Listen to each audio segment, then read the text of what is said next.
Most probably obstructive blocks ఉండే అవకాశం ఉంది అని.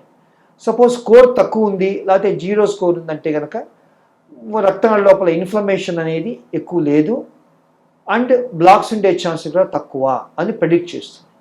అది సో ఇప్పుడు విస్టా ఇమేజింగ్ లో 640 స్లైస్ సిటీ స్కాన్ అనేది వచ్చింది, మీరు చూసారా డాక్టర్? మెషిన్ చూశాను.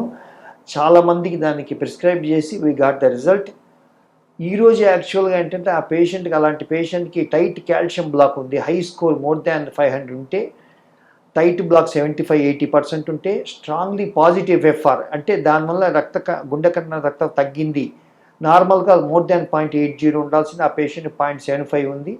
ఆ పేషెంట్కి కన్ఫర్మ్ చేసి ఈరోజు యాంజియోప్లాస్టీ చేసాము, కాల్షియంని మాడిఫై చేసి ఇంట్రావాస్కులర్ లిథోట్రిప్సీ అంటారు. అంటే ఇంతకుముందు కిడ్నీ స్టోన్స్ ఎట్లా ఈ సోనోగ్రఫిక్ వల్ల లిథోట్రిప్సీతో ఎట్లా వాటిని ఫ్రాక్చర్ చేస్తారో, రక్తం లోపల ఉండే కాల్షియం బ్లాక్స్ని కూడా మనం ఫ్రాక్చర్ చేసి ఐవీఎల్ బెలూన్ అంటారు. బెలూన్ మీద ఒక ఎలక్ట్రిక్ ఎమిటర్స్ ఉంటారు, అవి సోనిక్ వేవ్స్ కింద మారి కాల్షియంని ఫ్రాక్చర్ చేస్తే అప్పటికి స్టిఫ్గా ఉన్న రక్తంలో మెత్తబడిపోయి సాగుతుంది.